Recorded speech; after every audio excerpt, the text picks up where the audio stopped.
That's a beautiful one. And you are also on record. Now, let me proceed to your CV.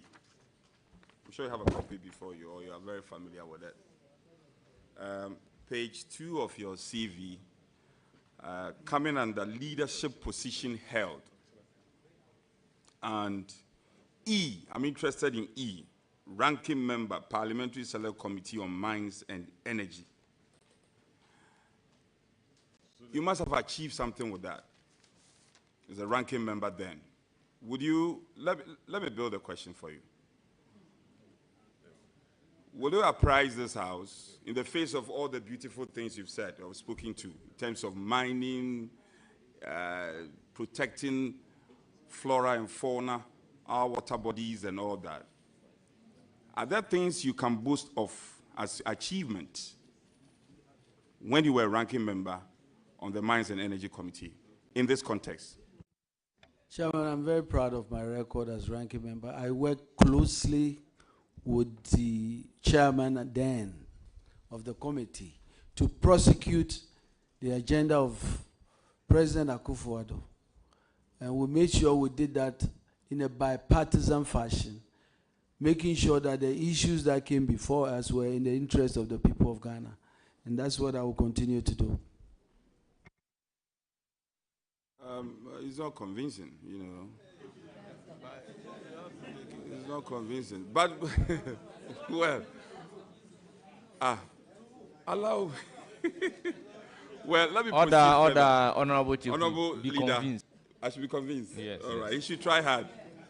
Leader, let's proceed downwards to H. After E, let's go down to H. Member, President of Ghana's Gas Task Force, 2010. Very interesting. Yes. Can you elucidate on it? Chairman, I was then a deputy minister. I was a very lucky person when one afternoon my minister invited me to President Mills and was told that I was a member of the Gas Task Force chaired by then our illustrious former finance minister, the late Professor Kwesi Botwe. And there were a team of about 5 or 6. And I got a letter. It was the very early stages of the ministry. We had just started the government. We were learning best practices. And I think that I went there to talk about the gas industry we were trying to build and learning the lessons of Trinidad and Tobago. And so those are the things that we talked about. On same page, and Growth Week, keynote speaker, September 2010, London. Growth Week, what's that? Well, I think this is an annual event. I think it's as an annual event on the downstream sector. Normally the MPA and others to talk about the downstream industry and product availability and all the regulatory things that will make the downstream petroleum industry work. Leader, come with me if I'm not sure you have the Hansard parliamentary debate. I have Hansard Friday, 3rd January 2025. And with the permission of the chair, I want to quote extensively your words. Deputy Minority Leader, Mr. Emmanuel Kofi Amabua. Mr. Speaker, I am grateful for the opportunity to thank His Excellency the President for the message on the state of the nation that he has just delivered. Mr. Speaker, I need to remind you that the people of Ghana have already given their verdicts on the true state of the nation, and you got a good cheer for that. And that verdict was very clear. Economic hardship, huge debt, overhang, high youth unemployment, hopelessness, and more, we have come to the end of the road for what has been undoubtedly the worst government under the Fourth Republic. And you got a good cheer for that. Mr. Speaker, this abysmal record was confirmed on 7 December 2024 when the people of Ghana returned the most overwhelming and emphatic vote of the rejection of a government ever witnessed in the Republic. There should be calm. I have engaged you extensively on this matter. It was a very emotional moment for a president who was exiting. And you know that it was not all hopelessness under His Excellency President Akufo-Addo. You have spoken in admission of some of the high things President Akufo-Addo did, the free SHS and many others. Sitting in this chair now, the benefit of hindsight, and reflecting deeply, would you say that these words were harsh on the outgoing president? And when you are given the opportunity, you will retract some of them in part and apologize unreservedly. Thank you, Chairman. Chairman, I have enormous respect for President Akufo-Addo and any president that will occupy this highest seat of our land, because the decisions that they are confronted are enormous and grave. And so I don't think we take that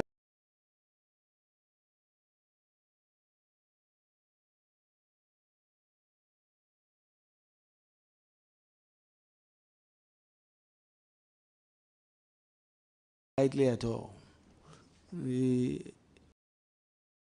I believe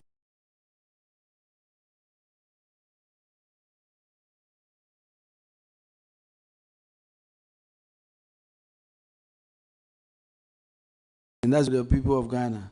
No way disrespectful. It was simply to talk about the government of the day. And yes, obviously, there were very good things, some things that were done that obviously we can talk about that were right, obviously. But I was so much hardships. And that's why the reference was to his government and not to his person. Thank you.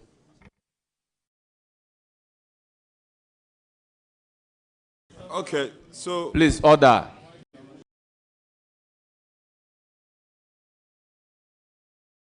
That's fine.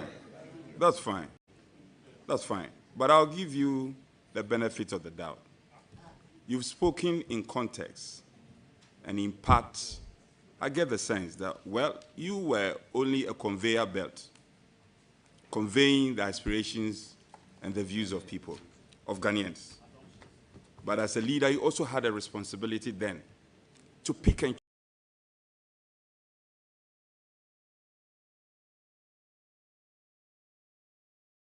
choose and to convey, and a very emotional moment for us as a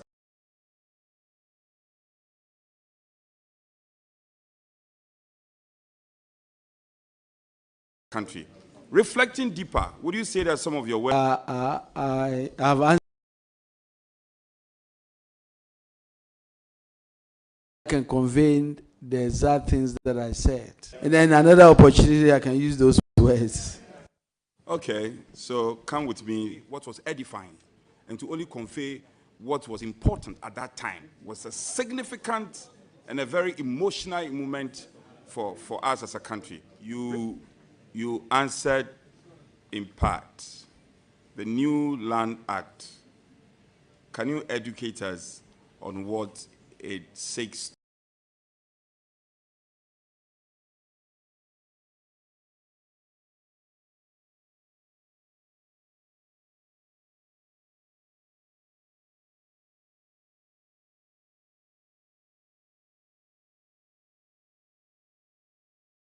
Issues of land guards. What does the Land Act aspires to do, and what is your view on what should be done? I think Section 20 of the Land Act clearly has dealt with the issue of land guards and made it clear that Land Act clearly has dealt with the issue of land guards and made it clear that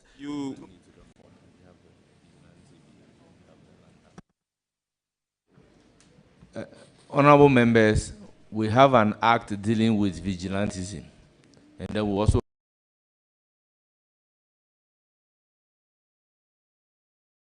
have a land act. The involvement of chiefs or traditional leaders in your scheme of things. Can you explain the role the chiefs will play vis-a-vis the law or our laws? Well, I've given you the example of the current structure. For example, where persons will get prospecting licenses, and the first time they are going to, the chief is meeting them, is already they've gotten the license. They now go to the chief to take them to where that land is located. I'm saying that that structure is problematic in the first place. Can we do it in a way that before that license is given, the input of the chief and community leaders is part of the process of issuing that license? So, for example, we won't have a situation where we'll go back and write a petition to the Minerals Commission and say, the prospecting license area you've given to this person cannot, because the river is too close to the area you've given. The cocoa farms are too close to it. And so the paradigm shift or the change I talk about is to make sure that we decentralize this process. We get this feedback early in the process before these licenses are issued. Minister, do you appreciate that there's a difficulty there, especially in its implementation? Anytime you come up with ideas, new ideas, there's always problems with the concept. But I'm sure that, as I said, these are early times yet. I'm going to go to the ministry with lawyers, with experts, and I'm sure that I will get the benefit of the advice and input to make sure we can fine-tune this, making sure that we work within the laws and making sure that in areas where there's conflict, we address it. But I think that some of the ideas I'm bringing in the laws and making sure that in areas where there's conflict, we address it. But I think that some of the ideas I'm bringing are things that we can look at. Leader, you earlier bemoaned the involvement of the military in the fight against Galamsey. There are times you need them and they are not there. You said that, maybe you've forgotten. Then there are times they come, let me put it in perspective. There are times they come and spend a fleeting period and go off. You said that. And then when they are needed, it becomes difficult, kind of. What will you do to sanitize the situation going forward as a minister when you approve of? Chairman, I think that we saw some of the experiences of, is it Galamstop, where some of what happened meant that the structure that was put in place was really not well thought out, because they will go to the field and realize that they are overwhelmed with the challenges they have. They will be calling for backups. We've seen situations where soldiers have been overpowered.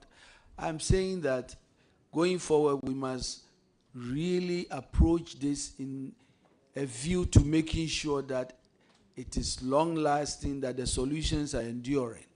So, for example, I talked about making sure, knowing that we can't get the soldiers to patrol rivers permanently, what can be done? And I'm proposing that the same way that we have forest guards, we can have well-trained water wardens or water guards that are trained to understand the challenges we face, so that even when the soldiers come and go, there's always constant monitoring. We're using modern technology to make sure that the soldiers are brought in when needed. So these are ideas that I brought up, but these ideas will be fleshed out when I get to the ministry, when you give me the chance. Leader, there are all manner of ideas, and you must premise your ideas on the unique happenings in our country, vis-a-vis best practices. Have you thought about best practices in clamping down on destruction of water bodies, illegal mining, so that it just doesn't become ideas, but the ideas are premised on well-founded, tested, solutions? Of course, Chairman, that's exactly what I would do. When I get a chance to be at the Ministry of Lands and Natural Resources, I'm sure you'll be invited to bring all your ideas. We'll be open to all these new ideas, best practices, because our goal is to make sure that we get the results right. Can I assure you that the minority, we have well-prepared and good alternatives? So, not me as a person, he's speaking me as minority. Chairman, would you speak for him? That's what you say. That's the understanding I get. So when you consult us, in fact, the minister was here a while ago. The Honorable Obri is here. I see my good friend Kwesi Kunedu and Prechum. All of them are very experienced. So if you'll be humble enough to reach to us, I will not be unnecessarily partisan. We'll give it to you pro bono. What do you say to that? But Chairman, it's not the ideas, it's the results. And I've already described giving you your scorecard. Degraded land, polluted water bodies, our forests completely gone. That's the results. And so that's what we are going to try to turn around. In fact, I heard you loud and clear. Now, on your thinking on Ramsey site, you know the ecological effect and the overarching effect on protection and preservation of biodiversity. Ramsey sites are day in, day out facing destruction all over the place. There are a number of places in Osu that are being encroached upon, and you do appreciate they are relevant. Do you have specific plans to dealing with that? I think that the laws are very clear. I think we need to strengthen and tighten enforcement. We need to make sure that the laws in the books are applied. Working with the experts there, I think that's what we intend to do. So, let me just assuming your high-ranking party official or party apparatchiki is encroaching on the Ramsey site, and you have been told, and the person is well connected, what will be like big fishes, big fishes, and for instance, your party chairman, assuming... Honorable member, my party chairman will not encroach on any land. Fine, that's fine. Chairman, thank you very much. Maybe let me use you as an example. I will also not encroach on any land. Okay. I'm a law-abiding citizen. Yes. And I will not go encroaching. Good. NDC, we are law-abiding, so no encroachment. All right. Well, let this day be written. Let this day be written down. That on a day, a certain minority chief whip asks you this same question. If a big party apparatchiki is caught in the fish, what would be your approach? Chairman, this morning I swore by the Bible to defend the Constitution of the Republic of Ghana and make sure that the right things will be done. And as minister, I'll be focused on that. Yo, hallelujah. You, Honorable Leader, you spoke about vegetation. I'm an environmentalist, and it's something that is very dear to my heart. The past administration did a lot. We had a Green Ghana Day. At the time, Parliament had to go on break for all of us to support in our constituencies, the planting of trees and all that.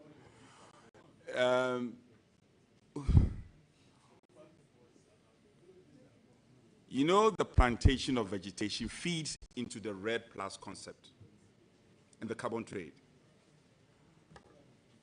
What will you do for us to enhance this opportunity and rake in all the dollars that we can have as a result of the good plantation and the concept of REDD+? This effort at restoring our vegetation and bringing ecological life back, our biodiversity must be consistent. The Green Ghana event is celebrated one day in a year. I think that the effort must be consistent, must be on a daily basis, must be part of us. And I think what we have to do is together inculcate the habit of making sure that we restore Ghana and green Ghana, not on special occasions, but on a daily basis. We'll bring in policies that will really focus on this and make sure that it is part of our daily life, to make sure that we see our environment, tree for life, with our water bodies blue and green all around us. Do you know that it is required that every household must have 25% of the land area with trees? How do we make sure that every Ghanaian understand that wherever you live, check and make sure that 25% of your land area is covered with trees? These are the efforts we must really start making to get all of us to get to that point where we are proud that, yes, we have really recovered all the ecological loss and the biodiversity that eluded us for so long. So that's what we'll be doing. Okay, so plantation becomes a way of life. Even where we had it as ceremonial, we had challenges. Not just the planting, the nurturing was also a challenge. Have you reverted your mind to the financial imperatives and the demands in this context?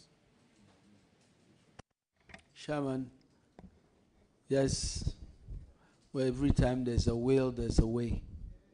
And we must have the will, there will be a way.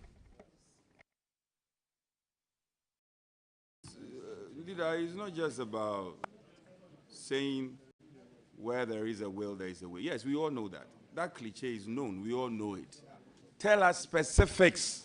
And I mean that. Be specific. What are you going to propose in terms of specific solution? You are departing. Can Chairman, I finish? I've made With respect, let me finish. 3 major proposals. Can you let me finish my question? Yes, thank you very much. You said we are going to depart from what we are used to. We are going to depart from that. So Ghanaians want to know, what are your solutions? We've heard you say, oh, we are going to do this. The things of the old, it will not repeat itself. Yes, we are tired of hearing that. Give us specific solutions. And I've brought 3 very important proposals. There will be the Tree for Life initiative. This is not just focused on the forest and restoring the forest. We are bringing it to every individual household in urban areas to inculcate the habit of planting trees all around us. And I've given you an example of what that's done.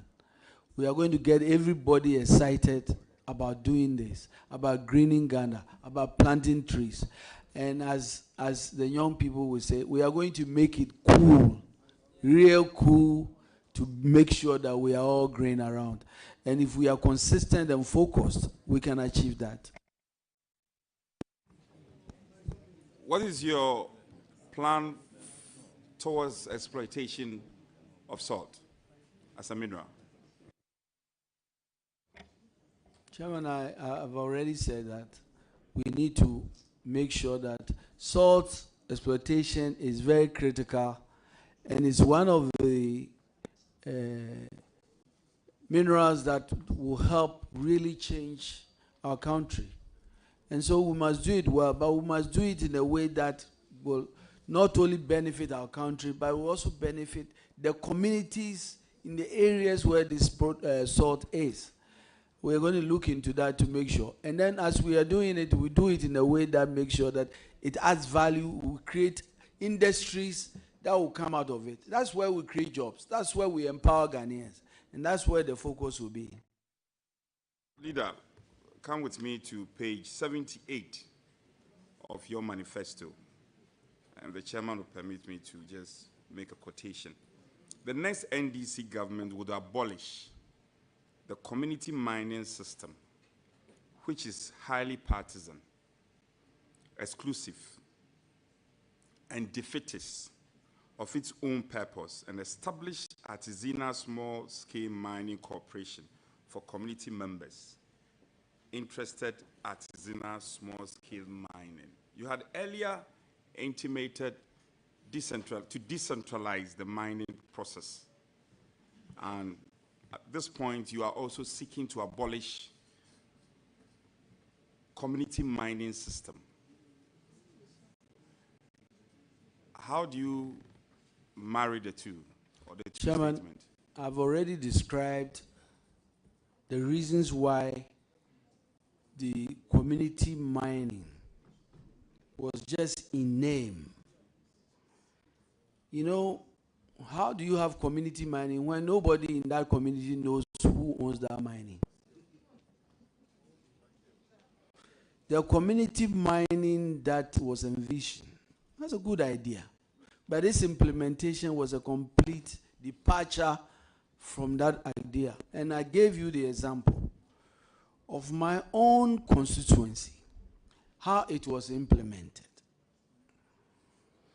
A company is selected by the district chief executive,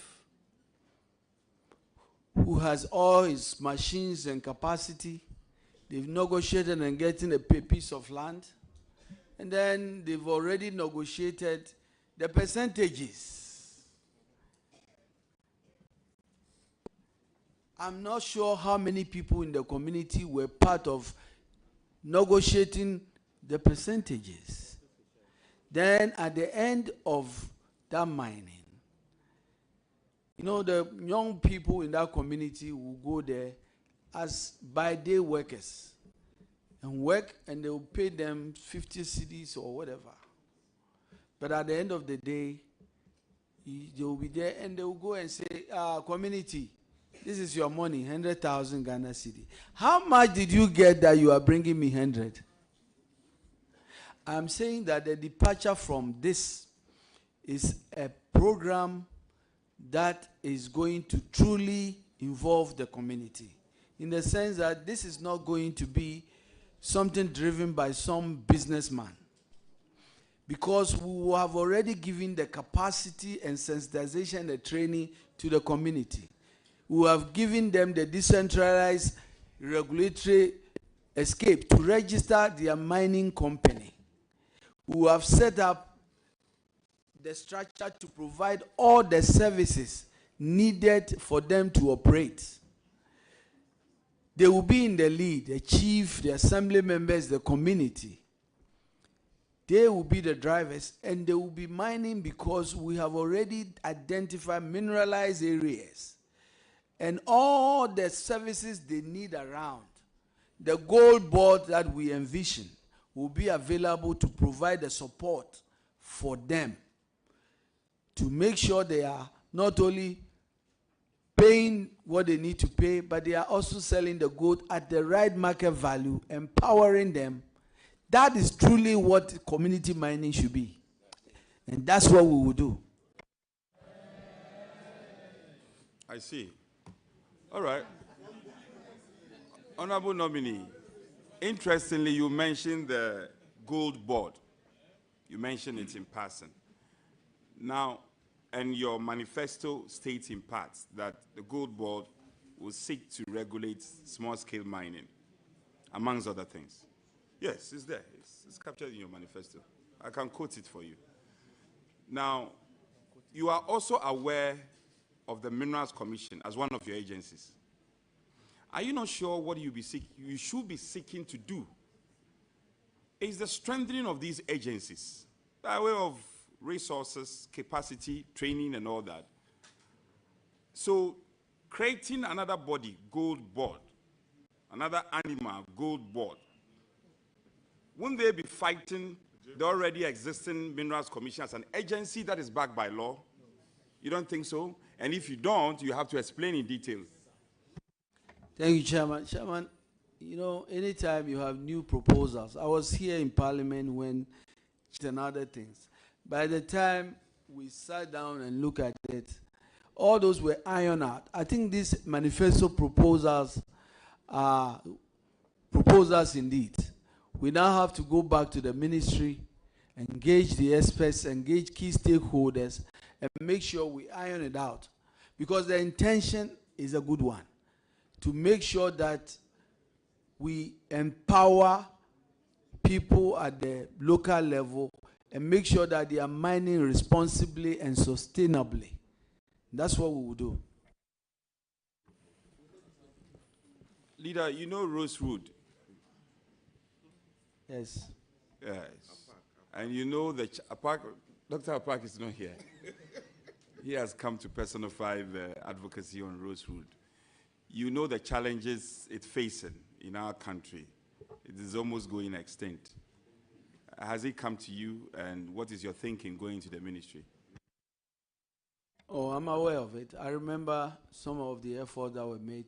You remember the story of rosewoods that were seized, and we were promised by the former minister that those seized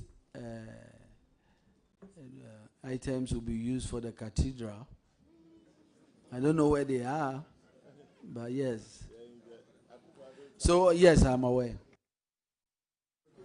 I thought you were going to try and land safely, but you are trying to brush things in my face. You are still airborne. Anyway, you are still airborne. That was a fact. It was said on the floor. Honorable nominee, you have landed. Okay. Let me test your knowledge, and this will be my conclusion. Yes, he's going to a ministry. Honorable nominee, climate change, which I know you are passionate, and I recall many occasions when statements are made, the things you've spoken to and your position. There is this school of thought, and experts have also affirmed it, that the industrial world have polluted to be where they are today. And now countries like Germany are shutting down their coal plants and all that. And people make the argument that Africa should also pollute a bit. We should be allowed to pollute a bit to come up to a certain stage. Climate change issues will come to you, and they will be cross-cutting issues. What is your thinking? Should we take it hook, line, sinker, or we should be selective as a developing country and get our priorities right based on our unique position as Africa and where we are in terms of industrialization? I think that the designation of the Ministry of Energy and green transition, it's a clear reflection of our commitment to this reality of climate change and how we must embrace the consequence of it. But, you know, in terms of equity, in terms of fairness, in terms of who are the pollutants, Indeed, we are like a tiny bit in it. And so I think that in every discussion, we must put it in context and understand our impact in polluting and those who are really aggravating the issues of climate change. I think that's important. But that does not prevent us to be proactive. That is why I'm excited about the focus in the Ministry of Energy to make sure that we continue to focus on our goal of making sure that we can look at other sources of renewable sources of energy. This must be done in all the other areas because it's important. It's important. So this issue is very, very important. But frankly, for example, when we talk about this issue, we must talk about it in the context of where we are in our development. And this is important. They are talking about us moving away from, some of the resources underground, our oil resources. When, quite frankly, we need a lot of gas to be able to develop. Our view is that this is the time to aggressively exploit these resources and get to the point where these developed countries are. And when we get there, we will be talking like they are talking. Okay, last one. As far as your ministry is concerned, and they are cross-cutting issues. Have you thought about it? And what will be your position when it comes to sustainability in terms of environmental conservation? Chairman, that's where the world is going. And we are not an island. We must focus on these sustainability measures. We must be seen because it's in our interest, it's in the interest of our future, it's in the interest of the future of our children. We must be proactive in some of the things we do even now. Mr. Chair, let me commend my friend, former deputy leader, for having attempted to ask my question. And he's done well. Even though a few of them, he's been evasive, I can forgive him for that. And to wish him the very best of luck when he's finally approved of by this House. I thank you, and congratulations, my brother. Thank you, Chairman. Thank you very much, honourable members. We have a guest for Honourable Emmanuel Ama Kofi Boa. First on my list is Mrs. Joyce Boa, spouse of the nominee. The chorister. Nana Kobnan Katia, the fifth, Paramount Chief of Esikado Traditional Area.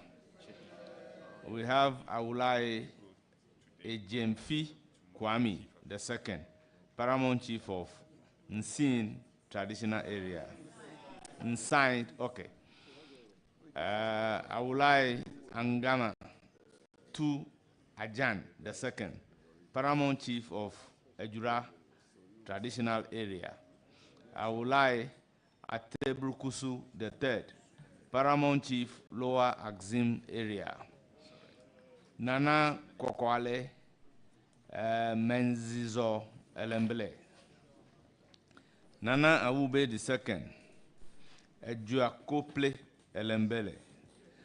Nana Etiasi the second, Adontinhini Elembele. Osaberima Ajari Tinade the second, Chief of Kede. Sheikh Suleiman Mozu, Alhaji Osman Zakaria, Reverend Alex Donko, Very Reverend Stephen B. Mensah, Prophet Joseph Aful, Kinsley Nana Opoku, Nana Ete Akrade, the second, Chief of Dura Bonso, family and friends, representative from the NDC Regional Office, representatives from Mineral Commission, Lands Commission, Forestry Commission. You are welcome. Honorable nominee, thank you very much for attending upon the committee. Before discharging you, I recognize the presence of former member of Parliament for Menchia, Matthew Opoku Prempre alias Napo. Honorable nominee, you are discharged. You usually hear from us.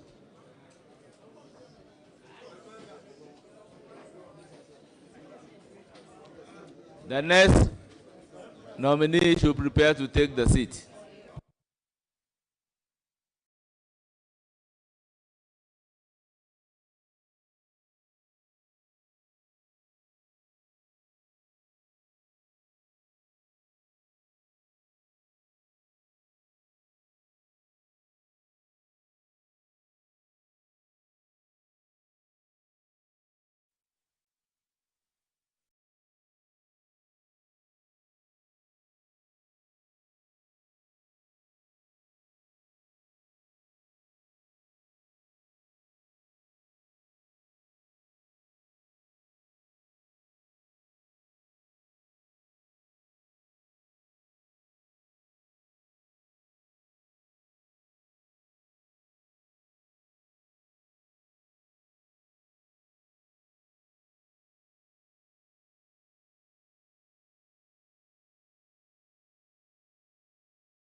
Honourable members, meeting call to order.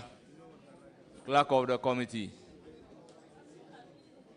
Our guests, kindly take your seats.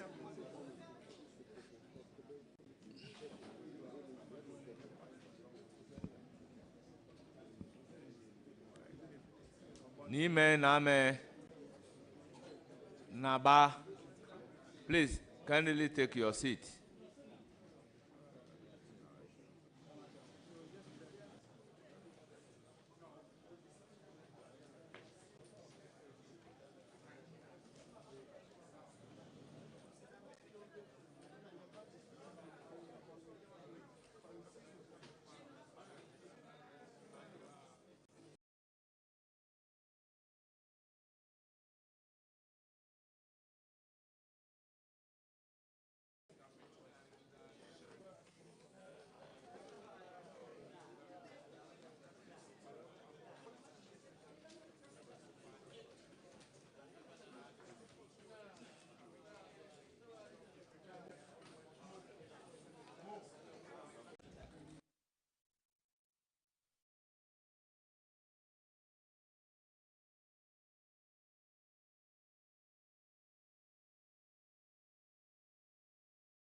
Your presence, sir. Okay. I hereby administer the oath.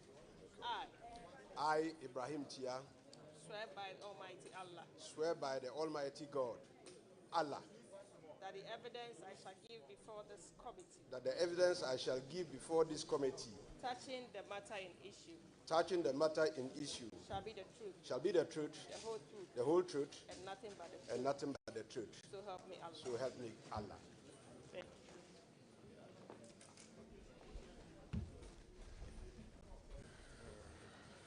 you.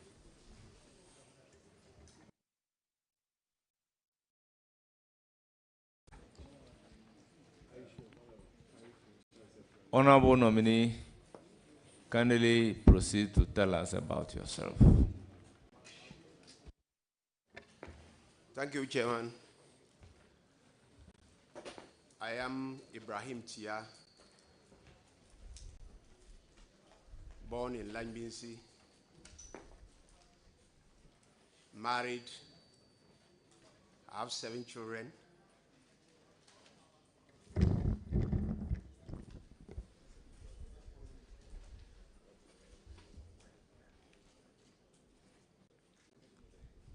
And I worked as a cadre of municipal and transferred to Salaga, East Gonja as a manager, and was transferred in 2018 to the regional office as a senior manager.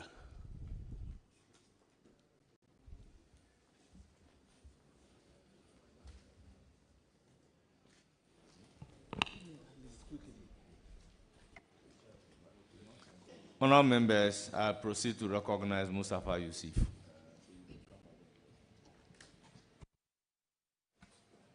Thank you so much, Chairman. Chairman, first of all, I want to congratulate my senior brother, Honorable Ibrahim Tia, the nominee for my region, the Northeast region. And just to go straight to the question, Mr. Nominee, recently there is this armed robbery crisis very rampant in our region. And I want to ask you, what steps will you put in place to ensure that we reduce these armed robbery cases that are going on in the region? Thank you. Thank you, Chairman. It is true that armed robbery has been so rampant in the region. And I will collaborate with the security forces to see how we can combat it.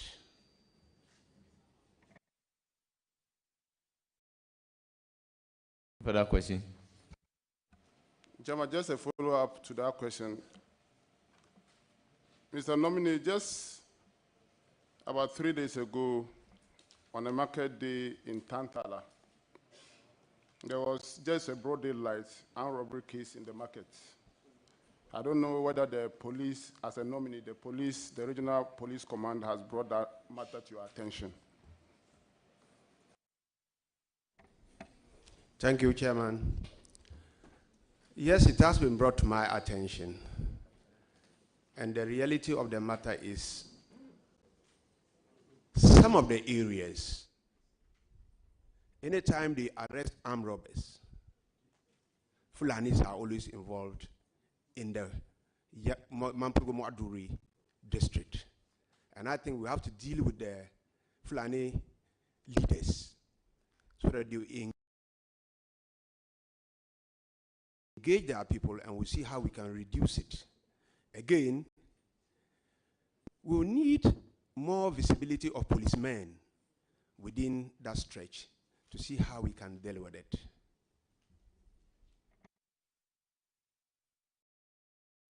Any further question? Yes. Chairman, thank you. My second question, Mr. Chairman. Mr. Chairman, is to the nominee.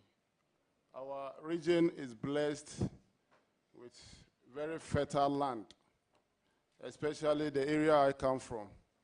We have most of our colleagues from here farming in the area. If you take from all the way from Walewale through Uyema, and you go to around Licha, all the way to Tandu, the whole place used to call the Fimbisi Rice Valley, where during the Achampon's regime, that enclave alone can feed the entire country. What steps are you going to put in place to ensure that we have we have machineries, apart from machineries, making the place very conducive for potential commercial farmers to come there so that they can create jobs for our teeming youth? Thank you. Thank you, Chairman. Yes, that is very true. My region is really blessed with arable land, very good for the cultivation of rice, watermelon, and even tomatoes. I will collaborate and the sector minister, and thank God, as part of His Excellency manifesto on the agri-mechanization centers, I think it will be a blessing for our region, and we will collaborate with all relevant stakeholders to see how we can improve production and refine whatever we are producing there before we sell it out or even export. Thank you. Chairman, thank you so much. My last question, Chairman. Chairman, security issue is one of the major issues that confront us as a region. And to be specific, we have places like Chiruponi where from time to time we have these security issues coming up. Places like Bunkrugu, Yunyu, where we have these security issues coming up. As a nominee, if you get the blessings of this August House, what steps are you going to put in place to make sure that at least we minimize this conflict and for the place to be very peaceful so that people, the inhabitants of the region, can carry out their businesses without any fear? Thank you. Thank you, Chairman. One, we need to have effective engagement with relevant stakeholders, chiefs, opinion leaders, and the youth. If given the nod by this August House, I will engage all my MPs, and I will make it mandatory for every quarter for us to sit down and review some of the issues that are coming up and look at how we can combat it on the ground. These conflicts sometimes emanate from idle hands. And with this Greek mechanization policy that is coming, which I'm going to give it my blessing if I've given the nod by this House, when the youth are engaged, I think we will reduce drastically some of these skirmishes that come up in the region. Thank you very much. I will then proceed to give the floor to Dr. Mahama Kabiru Tia. Thank you very much, Mr. Chairman. Mr. Chairman, before I proceed with my questions, I also want to join the multitude in congratulating our senior brother, Ekeda, a committed member of the National Democratic Congress, who has risen through the rank to become the regional minister of the newly created Northeast region. Congratulations, my brother. And also, I will also want to send the nominee to some few corrections on the CV. The CV, page 1, you acquired Bachelor of Science, Information and Communication Technology from GIMPA. You have to check the years. It could be it's done in 2 years. And I'm not sure GIMPA offers a degree program for 2 years, so check the dates. Also, on page 3, you mentioned that you had served as an appointed assembly member from 1994 to 2001. But when you go to page 4, on the leadership position, it was from 1993 to 2000. So you correct that anomaly as well, because the House of Parliament or committee is a House of Records. And we want Honorable member, you are presuming that these are mistakes. So you need to ask whether it is really a mistake or not, because on the CV, I see that from 2004 to 2006, the nominee obtained from the same GIMPA a diploma in computer science. So having obtained a diploma in computer science, it is possible for him to do 2 years degree. So you can assume it is a mistake. I'm guided, Mr. Chairman, but once that is taken, but the second point cannot be, there's no explanation, but except to say that it's a mistake, because page 4. All right, so let's go through the motion. So, Mr. Nominee, you stated here on your CV, and it is 2007 to 2009. Was that the year, the month, and then the month? Can you state the month and then the year for that program? Thank you, Chairman. Honorable member, which one are you talking on specifically? On the degree. Yes. Yeah. You know, I did the diploma for 2 years and the degree for 2 years. 2004 to 2006 and 2007 to 2009. On page 3, you said you served as an assembly member appointed 1994 to 2001. And on page 4, you stated it was from, yeah, so 3. Can you go to page 3? Page 3.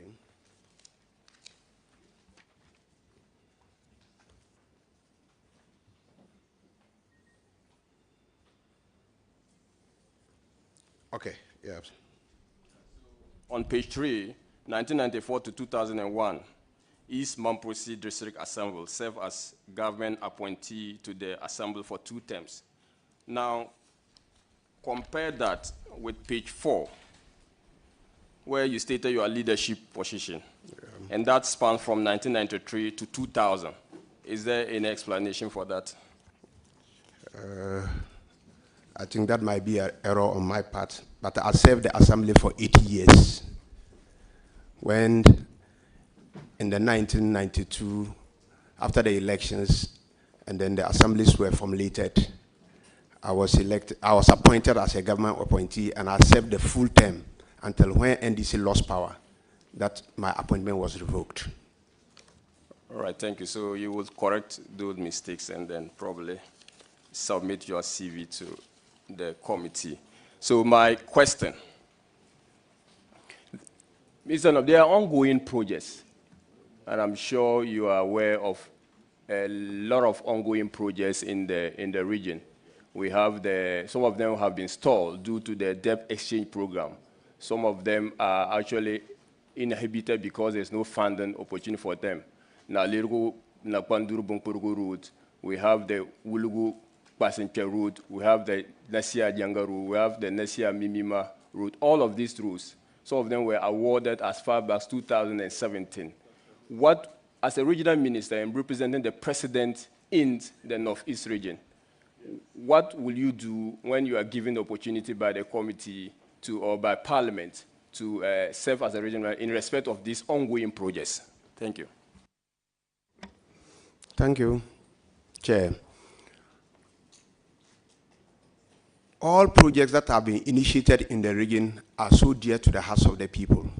And we are there as humble servants of the people. And we have to ensure that all those projects are executed. Even by the policy of our President, His Excellency John Dramani Mahama, he has pledged on several occasions that he will complete all projects that are ongoing and will initiate fresh projects. Thank you. Thank you, Chairman. A follow-up. Do I get the assurance from you, and I'm asking this on behalf of the people and the communities so affected or so involved in this, do I give the assurance that those projects would be completed under your watch, if given the nod? Thank you, Chair. I will collaborate with you as my MPs in the region, and we will lobby all the ministries and agencies where they are directly involved to seek funding to get them completed. I'm even assuring you that the watermelon factory that you have started, which is not yet completed and is not working, that is my priority. I'll get the farmers to produce watermelon for it to go into full function. Thank you. Thank you, Mr. Chairman. My second question. Yeah, my second question. Mr. Chairman, I did a follow-up on the first question, and that has just been answered. The next is my substantive second question. My first question had to do with the ongoing projects, and that was answered. Forgotten you asked question based on his CVs. Mr. Chairman, I thought I saw ask your last question. Mr. Chairman, I thought I sought your leave. Ask your Mr. last Chairman, question. Mr. Chairman, I sought leave from you. Please ask your last question. Mr. Chairman, I sought leave from you to ask preliminary questions. So if those questions are, if you are not granting me the opportunity to ask 3 questions, please go ahead let and the record ask your reflect it. question. Thank you very much. Last question. But that is my second question. If it is granted as a last question, I take that as your ruling, Chairman. Thank you. On issues of flooding, we have a lot of issues regarding flooding. And if you recall, a lot of areas, including Wale Wale and Yakaba Kubore, have faced these perennial flooding issues. And we have the ongoing Polugu multipurpose dam. Again, that is also a stalled project. How are you going to harness the disaster, so-called, to an opportunity for the people of the Northeast region, taking into consideration that these farmers, or most people in these areas are farmers, and in the lean season, they are not engaged in, they virtually go out of work. How are you going to harness the disaster into an opportunity for the people of Northeast region?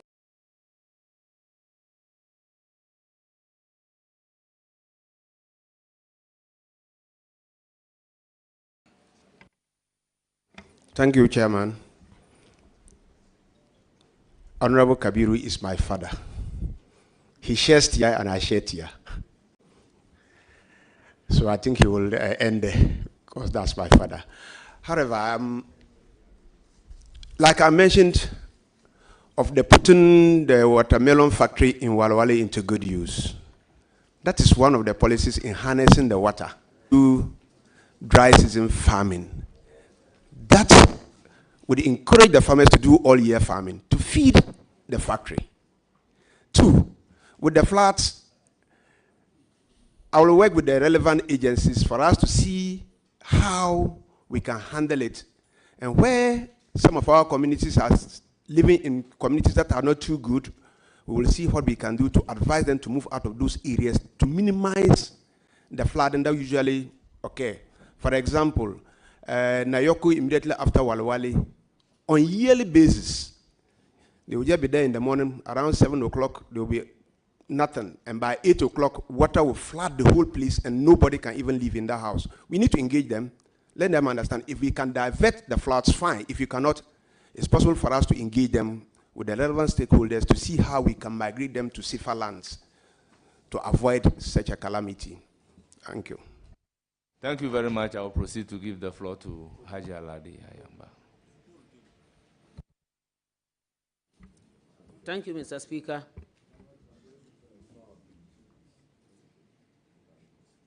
Thank you, Mr. Speaker. Let me take the opportunity to congratulate the nominee and say I wish you all the best. You have worked all these years, and eventually you have gotten to this high position to work directly with your people. I wish you the best. My question is, I have read on your CV, and your birthplace is a place where I think I have been very familiar with, and I know so much about that area that it is a food basket. A lot of these our cereals and what have you. And you, like you mentioned the production of a lot of rice and then watermelon and what have you. I just want to find out from you what steps you will take to make sure that value is added to these products to enable our teeming girls and boys who rush down to Accra, Kumasi, Techimang, and even places they don't know and are not sure of, so that they can have jobs and stop running to places where there are no jobs. What will you do to add value? Because the raw products are always there. What will you do to add value? Thank you. Thank you, Mama.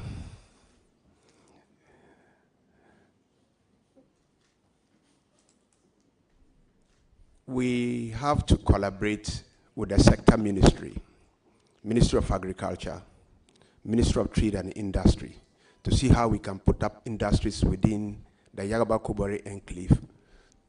The rice that we produce there, then we put them to the stage that we can even export. Two, if we are able to do that, to get the factories there, we will get these our sisters and brothers who rush to Accra on this Kai to remain there and work. And I think it will help us. Secondly, I think that if Burkina Faso can produce tomatoes, we used to produce tomatoes in Palgo, and the land in Palgo is not too different from the land in the Northeast region. We can equally produce tomatoes in the Northeast region. And that is one of my priorities that I would like to engage, to collaborate with relevant stakeholders, Ministry of Agric, and other sector ministries to see how we can raise funding, notwithstanding even getting to Exim Bank, to get funding, so that the produce that we are going to produce there will not go to waste, and also minimize post-harvest losses. By so doing, we will engage our youth, and they will be gainfully employed. They will not move to Accra to do the menial jobs that they are doing. Thank you, Chairman. Chairman, my second question has to do with the girl child. It is very important to keep the girl child in school. But as someone from the northern sector myself, I know how difficult it has always been. What will you do, specially and specifically, not ignoring the boy child, no, but especially for the girl child, to ensure that they attend, stay in school, and complete at the level that they may be able to reach? Not cutting or stopping or being pulled out of school, the girl child specifically. Thank you. Thank you, Chair. We have to work on the perceptions of our people. And this, we need to do it by constantly engaging the relevant stakeholders. Ghana Education Service, I am aware Camfair 2 is within the region, and they are working so hard towards the girl child education. We will collaborate effectively with them, and they engage GES to see how we can minimize that. Thank you, Chair. Thank you very much. Any further question? No, just to wish him the best in his office. Thank you, Honorable Umar Alasan.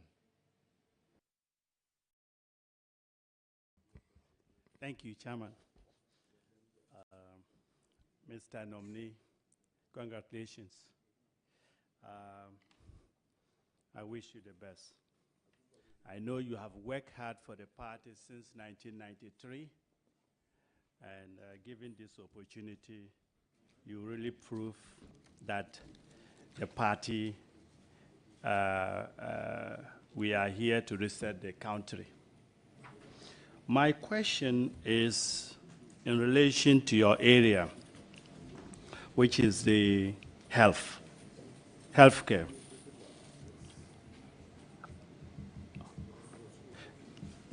I want to, let me check my question. No, it will come. No. Thank you. Mr. Nominee, what strategies will you implement to improve healthcare services in the region? In view that you've been in the healthcare industry for quite a period. Thank you, Chair. It will be my priority to increase access to health facilities by increasing the number of CHIPS compounds in our area and upgrading some of the existing facilities. Also, collaborating with the district assemblies to see how we can get incentives for doctors and nurses so that we can retain them in the region for our people to access health care.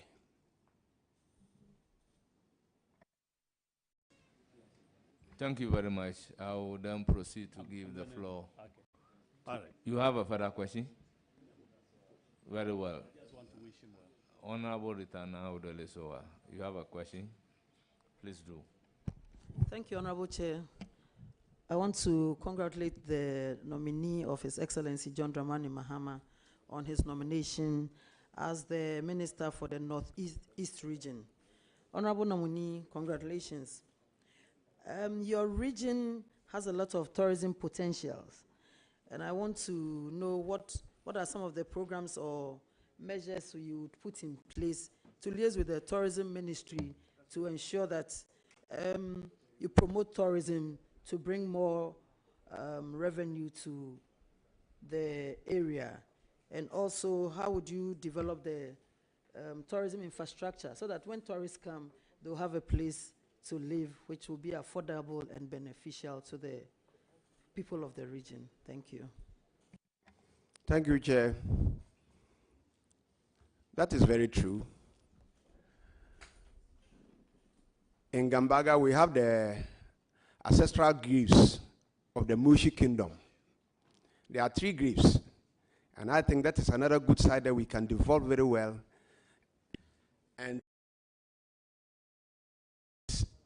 tie it to the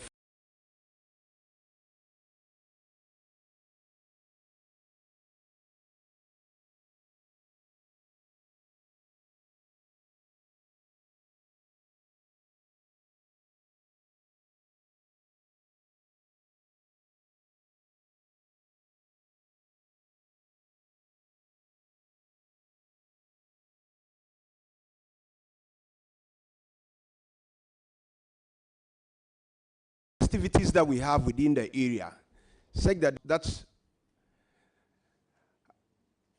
Dr. Kwame Nkrumah used to live in, and that guest house is still there, just right on top of the SCAP. And when you are on top of that SCAP, you can view the whole, some parts of Upper East region. It's a nice place. I've been there several times, and I think when we put it to use, it's a source of tourism attraction, and then we can get a lot of income from there, and even get our youth and some of the ladies to work there. And then when they are there gainfully employed, I think that it will also reduce the menace that we always get in Accra, especially the Kaya. Thank you, Chair. Thank you. Yes, Chairman, thank you. I wish to congratulate you again and wish you well on your new appointment. All the best. God bless you. Madam, I'm most grateful. Thank you, Mohammed Muniru. Nuruddin, okay. Thank you very much, Mr. Chairman. Mr. Nominee, congratulations. Your appointment is a well-deserved appointment. Your nomination is a well-deserved nomination, and the entire North-East region is very proud of you because we know you can do the job. My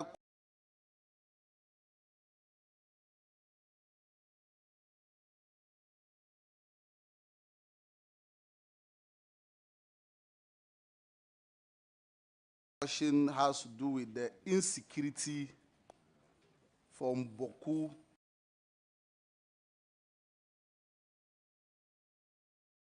Wale. The Boku conflict is not only now in Upper East, it is now spelled to the North-East region. And you realize that whenever there's an attack on the Boku-Bolga road, a replicate attack happened in the Bolga-Wale road. If you are given the mandate, how will you collaborate with your colleague or your counterpart in the Upper East region to make sure that these issues are resolved amicably and the people will live in peace?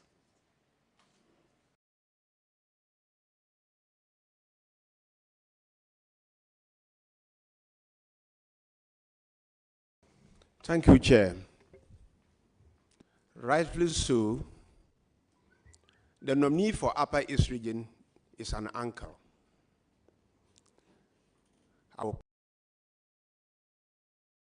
collaborate effectively with him and with the security agencies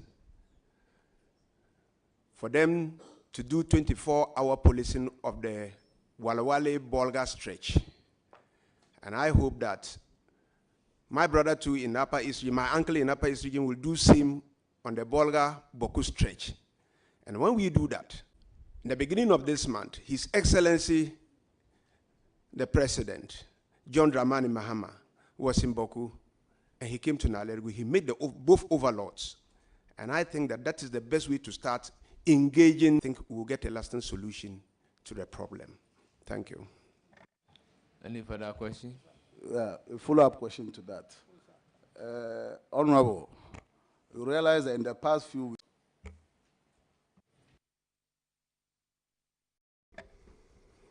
Thank you, Chair. Yeah, it was brought to my attention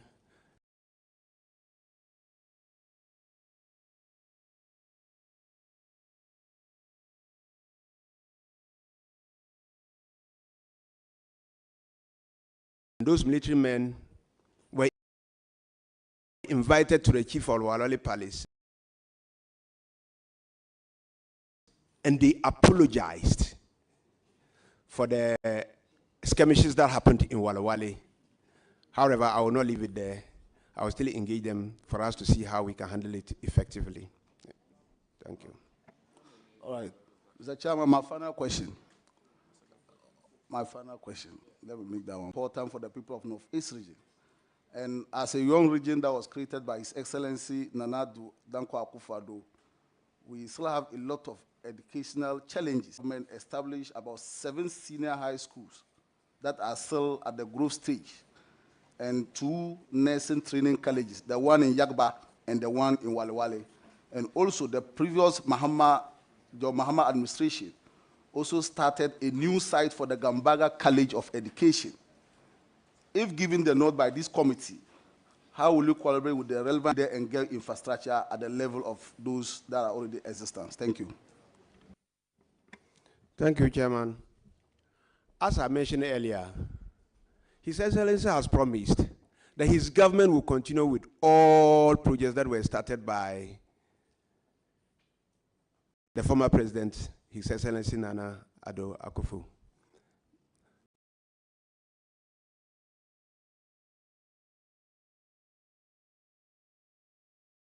However, that will also depend on funds. but they are so relevant to us. As an MP from my constituency, we will collaborate and see how we can raise funds for those projects which are so dear to the people to be completed. Thank you. Thank you very much. I wish you all the best. Thank you. It's now the turn of Honorable Muhammad Shaibu. Honorable nominee, my good friend, congratulations. Thank you. A well-deserved nomination. A few years ago, your region, including mine, were created. We were all very excited. Indeed, there was pomp and pageantry to welcome the new regions. And we expected some sort of fast pace in development. I'm sure you and I are disappointed that the rate at which we wanted development to go, we're not getting it that way. Mr. Nominee, you would need an aggressive economic activities to be able to promote your young region. Please tell us what plans you have in this direction. Thank you, Chair. As I mentioned, as a new minister, I will learn from my previous ministers who have been in that position, and I will collaborate with some of you, the MPs too, so that we go through all the relevant ministries, Minister of Finance, the Common Fund Administrator, wherever I think we will go and raise resources to get this our infant regions also grow up to a pace with the previous regions or the existing regions. We will do. And I will rely on your support and guidance. As legislators, you know it. Most of the ministers are from Parliament. I'll use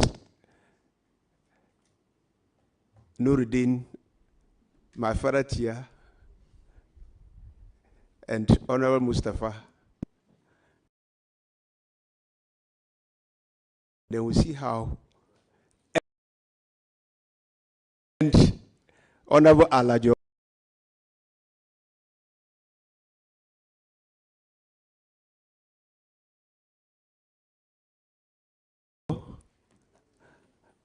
Honorable Alasan Suleiman Ali has just blessed, and our senior MP, Dr. Ebed Bandim Asuma, for us to comb all the ministries and see how we can bring development to our people. Thank you. Thank you very much. Any more questions? Yes, Chairman. Honorable other new regions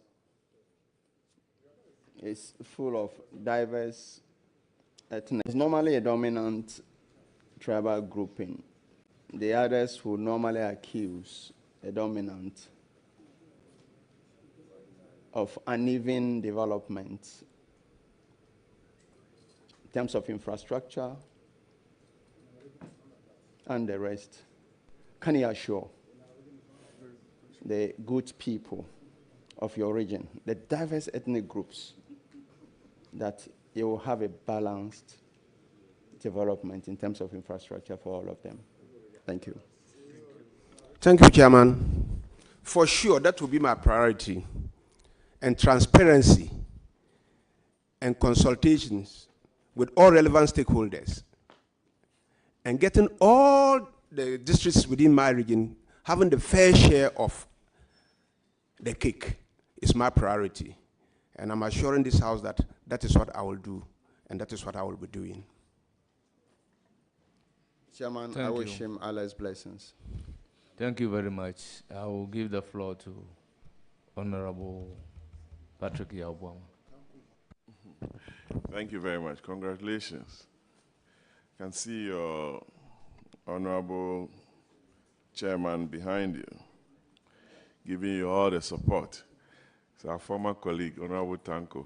Welcome to the House. Honorable nominee, there are a lot of unapproved routes in your region. I know some around you in your area. Even when you get to that point, you are able to watch television from Togo. A lot of trading activities around there. It's a source of worry and some way, somehow, some benefits in terms of trade. They sell a lot of Togolese beer there. I'm sure you are aware about that. I know your area very well. What are some of the challenges around those unapproved routes and the security concerns that it brings to you as an incoming minister? And what steps you are going to take to address some of them? Thank you. Thank you, Chairman. That is a reality. In the whole of the UNU area, there's not even a single tarred road. And that is a district, not even a single tarred road. And UNU is equally having the potential of rice growing.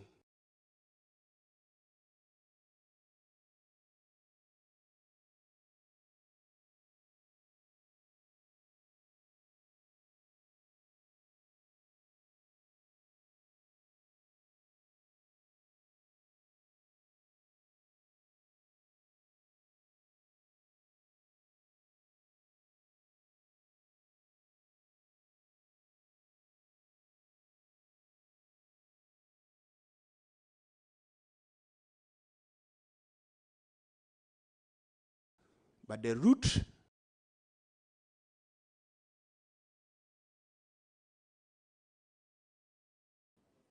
from Wenchigi is around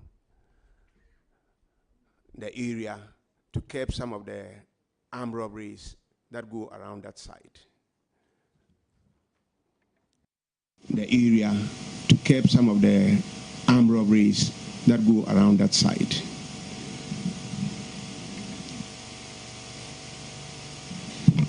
Chairman, my second question. You are going to be chairing the RECSEC in a region that is split in the middle between the NDC and the MPP in terms of parliamentary seats. 3-3. The MPP won the presidential vote.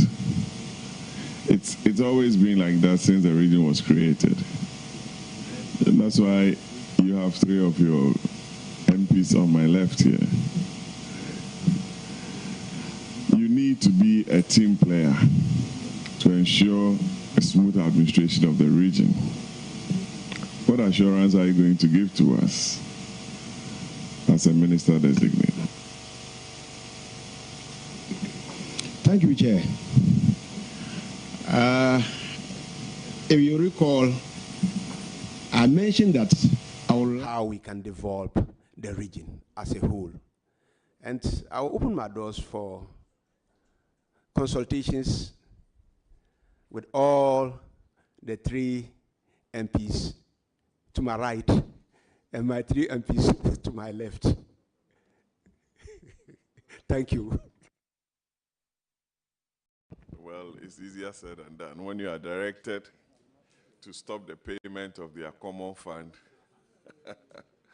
well, let's pray to God. I'm sure you have issues of telephone connectivity too in the region. And our advice is not a question, that the previous administration took some steps to address these challenges. The area of rural telephony, I will entreat you to take the necessary steps, deal with it with the NC and the incoming Minister for Communications to ensure that the good people of Northeast are well connected in the area of telephony to ensure that they're able to communicate to the rest of the world. I thank you very much and congratulations. Thank you so much. Thank you. I'll proceed to give the floor to Honorable George Rickett Hagan. Thank you, Mr. Chairman. Mr. Nominee, congratulations. Congratulations. Thank you, Honorable. I just have one question, or partly could be advice, actually. First of all, welcome to the club of regional ministers, present and past. The question is that you are going to have challenges to do with decentralized ministries and departments that we have in all the regions. And many a times, projects happen, or something will be going on in your region by a ministry that you will have no knowledge of. You may even find yourself in a situation where you have to sign certificate of a project. You might not have an idea how it was even awarded. Because the composite budget system that we have been talking about for many years actually hasn't worked. So every ministry will have their own budget, and whoever they send to your region as their office will be drawing their resources from the ministry itself in Accra. So projects are awarded from Accra, you will have no knowledge of it, and things will be happening around you. How do you intend to make sure that you are aware of all projects carried out by ministries, their departments, and their agencies? Thank you. Thank you, Chairman. If given the nod, as the head of the region and the head of the Regional Coordinating Council, all relevant organizations within the region will be having engagements with them on quarterly basis or even monthly basis to see what their priorities are, which projects are ongoing, which projects are coming from Accra, and which projects can we as a region also initiate. And in so doing, having constant dialogue with the heads of the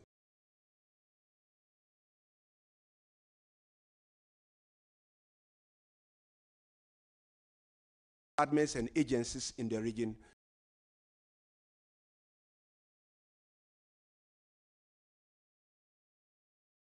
You have a fair idea as to what is going on in their various departments. And that will give us a clear idea as to how we will cooperate and then bring good governance to our people. Thank you. Honorable Nominee, I wish you all the best. Thank you. Thank you, Honorable. I now give the floor to Deputy Whip, available ranking. Honorable Chair, thank you very much. Congratulations, sir. Congratulations, sir. Thank you, sir.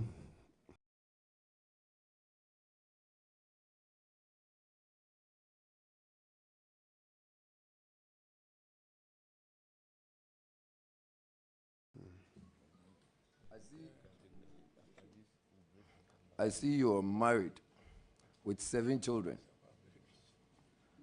How many wives?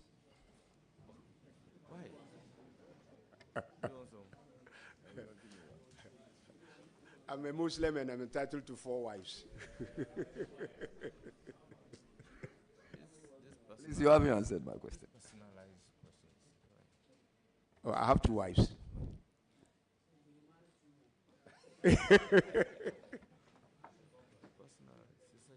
Honorable Nominee, my chairman tells me it's a choice, but we also want to know, just for those who are also keenly interested, if they want to apply, they can apply.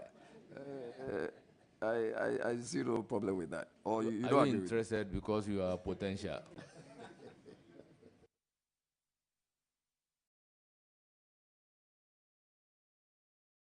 Honorable Nominee, so do you have any plans at all with reference to the witch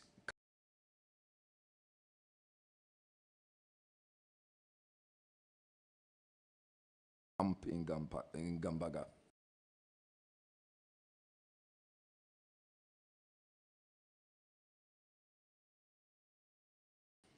Any plans? Do you want to maintain? Do you want to develop? Do you want to refurbish? What about the standard of living of the people in the camp? What are your plans? Thank you, Chair. The history of the Gambaga Witches Camp is so interesting. For that matter, once the traditional leader, the Gambarana, has some spiritual powers that can neutralize the witchery, why not we send them there for him to prove, or otherwise, whether they are witches or not? And that was when they stopped the killing of witches. So the Gambaga Witches Camp served as a home for the witches. So when they get there, when he proves that you are not a witch, they allow you to go back. If it turns otherwise, then you remain there, and then he will use his spiritual powers to neutralize the witchery in the witch. When this is done, there's another NGO that is now working with the witches camp, and we call it Go Home Project, which is funded by the Presby Church. They will come in and go to the community to see how they can engage the stakeholders in that community for the acceptance of the alleged witch or the perceived witch back into his community. And it works out. Sometimes they assist them. They give them food, they give them clothing. They have, as I'm talking to you, there is borehole that is serving that community with water. I can recall on a number of occasions, Her Excellency, the President's wife, Madam Lodina, has been visiting them on every occasion by giving them clothing on every festivity. And there are a lot of NGOs that also come around to assist them. Those who are willing to get back home, provided the community is ready to accept them, they move home. And there are some there when you even want them to go home, they will tell them, look, this is a safe home for me, and I'm not willing to go back to my community. So these are the issues surrounding the Gambaga Witches Camp. If you do not understand the dynamics and how it came about, if you use one method, it may not work well for they themselves. Thank you. So, in a nutshell, you think the witch camp should stand because they serve as homes for people who, as it were, are called witches? Safe havens or homes? That privilege is left to the witches to decide. Those who want to go home are free to go. And those who want to remain there too are free to remain. Because, you know, it's a decade issue which we need to deal with. The perception has so stuck with the people side that we have to manage it. It's a process. It cannot just be a day's event. So it's a process that we have to build the mentalities of the people to accept at a point that we can now get to where we all think that, look, this camp should be abolished. Thank you. Don't you also think that sometimes it is interchangeably used for people who are poor?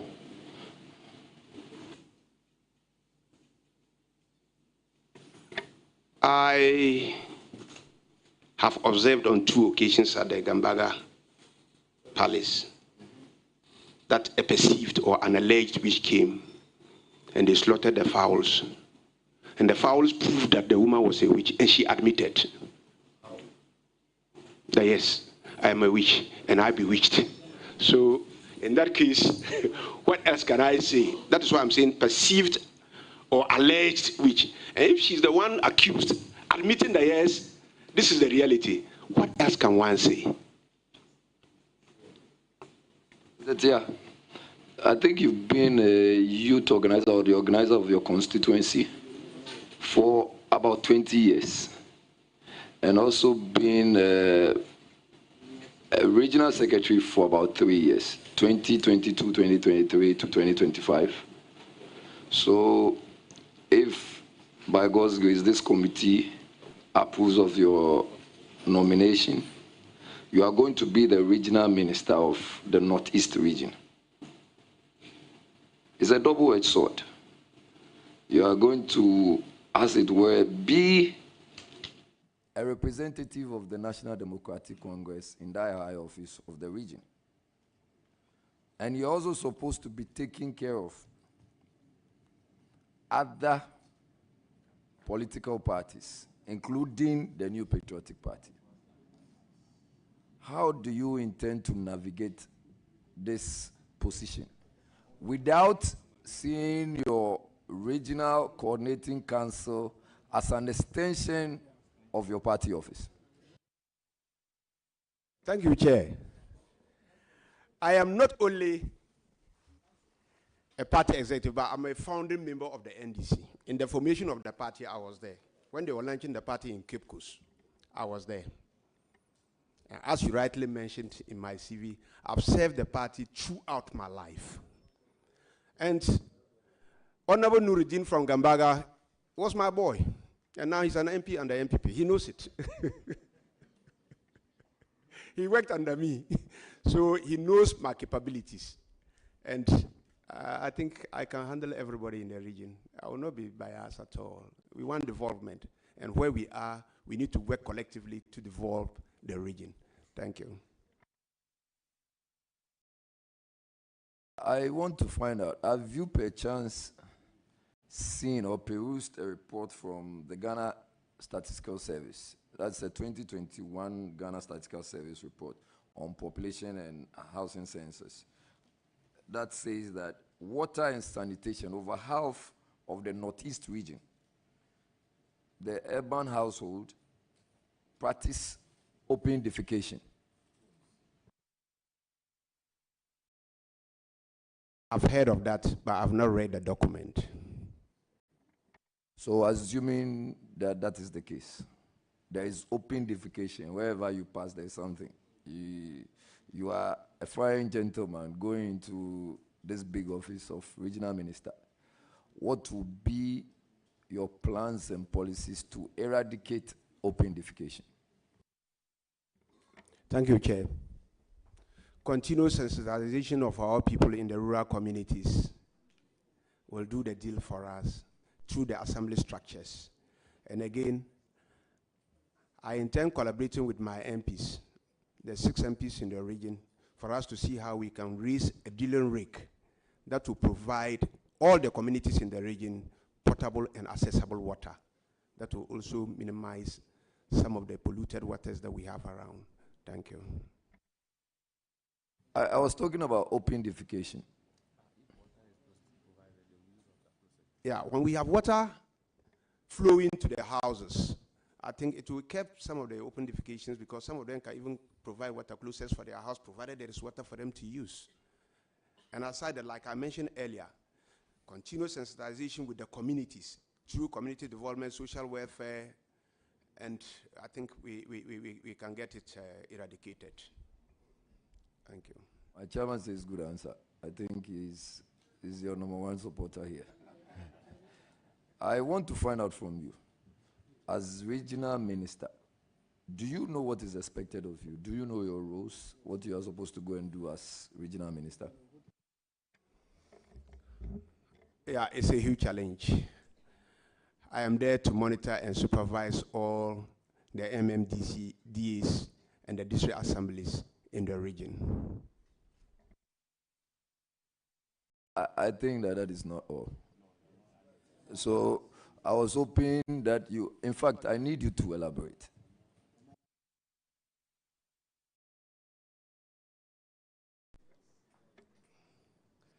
Honorable member, that is the response from the nominee. Mr. Chairman, I'm asking a follow-up. As regional minister, apart from monitoring and supervising MMDAs, what else is expected of you? Thank you, Chairman. I'm the head of the Regional Security Committee. And I will open my doors to all stakeholders in the region to see how I can minimize conflicts in the region. Thank you. Very well. And you are aware there are some conflicts in your region as your exec chairman. Okay, so I don't have to assume, like Chairman would advise. Do you know if there are some conflicts in your region? Thank you, Chairman. Not only my region. In the whole of the country, there are conflicts all over. So as a head, certainly you know, once you are dealing with human beings, these issues will come up, and when they come up, you use the security agencies, the chiefs, the opinion leaders, the youth, to see how we can mitigate it and then nip it in the bag. Gender inequality remains a challenge in the Northeast, and I'm sure you see in the whole of Ghana, since I've seen the trend of your answers. In particular, the Northeast region. How do you, Mr. Chair, so it doesn't mean that if you are going to Northeast, you can't go and deal with issues of gender inequality in Northeast. So I want to find out from you. Maybe you can be the lead advocate of gender equality, although it is perhaps in the world. What do you intend to do as regional minister with the issue of gender inequality? Thank you, Chair. I'll prioritize the gender, the female aspect of it. That will be my priority, to get women always involved in whatever we are doing.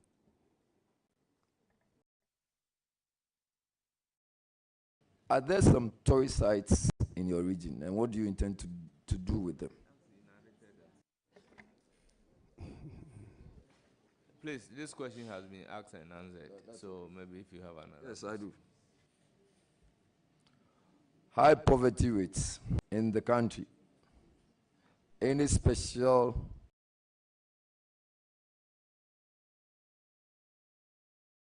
plans for your region as to how to eradicate poverty?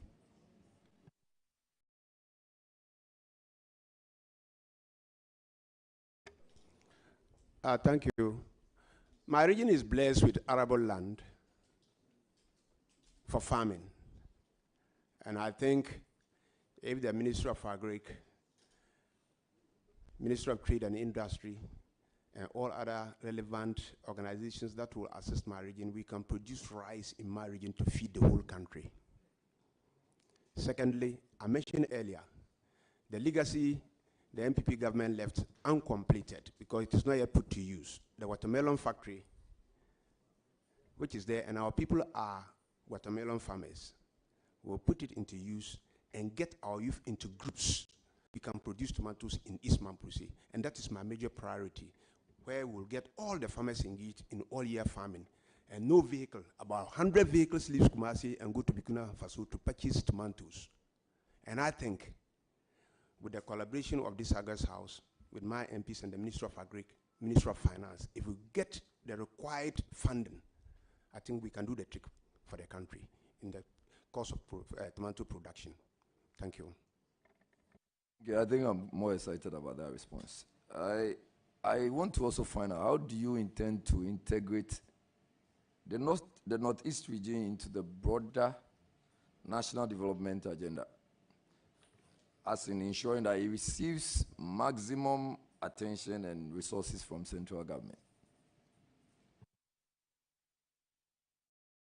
Thank you, Chair. If I'm given the nod by this August House, I'll get all the various stakeholders in the region and the departments for us to come out with a blueprint, which we'll be pursuing. And that is what we will use to pursue to see how we can get logistics funds to improve upon our vulnerable region. Thank you. How many hours did it take you to travel to Accra? As by road, as in by road. Several hours. I said several hours. Okay, so I'm being asked, did you travel by road or by air? I came by road. And I passed through from Nalergu through Bentry, Gushegu, Yendi,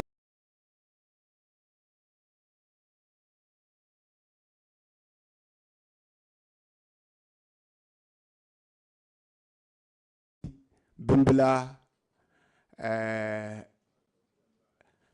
Dambai,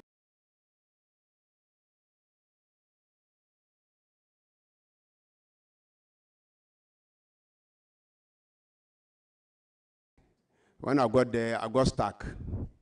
The Pantu was at the other side, so we had to wait. We waited around for several hours before the Pantu came, and we now crossed.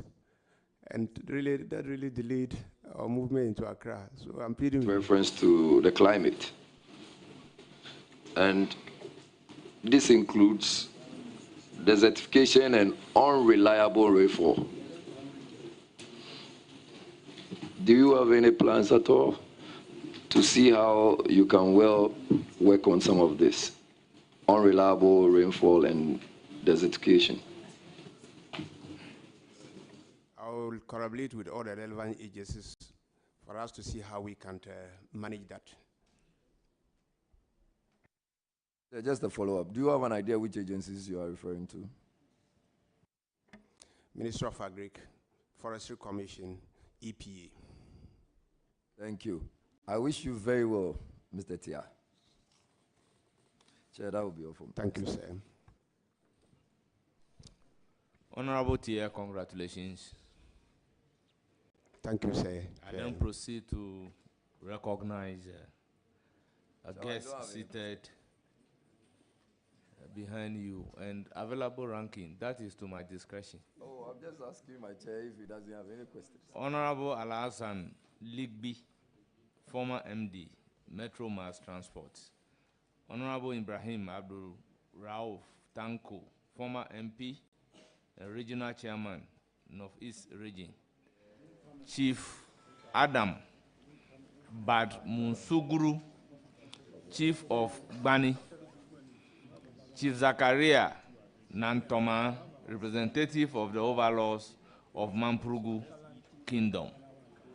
Chief James Salifu Yamusa, elder of the overlord of Mamprugu Kingdom. Chief Kambona Vincent Kolugu Yindana, Chief of Langbinsi, and the chief warrior of the Mamprugu Kingdom. We also have Alhaji Majid Mahmoud, Imam of Langbinsi. Chief Dan Kolbila, former director, Presby Agric Service. Chief Zakaria Guma, Mamprusi Chief, Accra. Abibatu Isaku, Queen Mother of Mamprusi, Accra. Professor Adams Ishaku, Director of Research, Northeast Region. Chief Malna Dauda Isifu, representative of Walewale Chief. Mohammed Abubakari Kula, representative of Paramount Chief of Triponi. Ndaka Jaminja, representative of Paramount Chief of Triponi. Honorable Abdallah Bukari, former Northern Regional Minister. Idrisu Shaibu, National President, Maya. Honorable Abdullahi Jabaite, former MP, Chiraponi. Alhaji Mohammed Akape Avona, Regional Coordinating Director, Northeast Region. Basigi Faustina Anuha, Queen Mother, Langbinsi. Chief Ibrahim Meiko, Chief of Licha. Honorable Abubakari Sana Kudus, Regional Youth Organizer, Northeast Region. Sumaya Salifu Ligby, Women's Organizer, Northeast Region. Hajia Mariam Bawa, Member, Northeast Regional Council of Elders. Honorable members, I also recognize the presence of Honorable Dr. Kobana. Dufo, former Minister of Finance.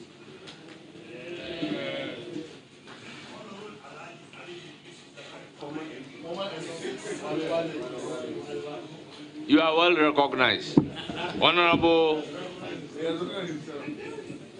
nominee, thank you very much for attending upon the committee.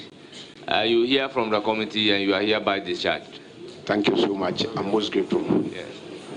Honorable members, we will take a short break and then we will resume exactly at 3 o'clock.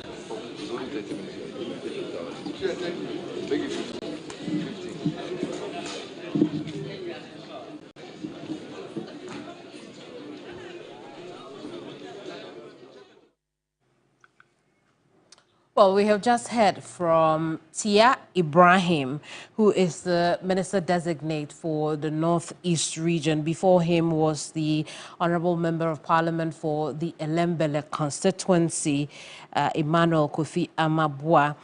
Two of them have faced the committee.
Because they're all leaving. So you're on break. So will you come back on break?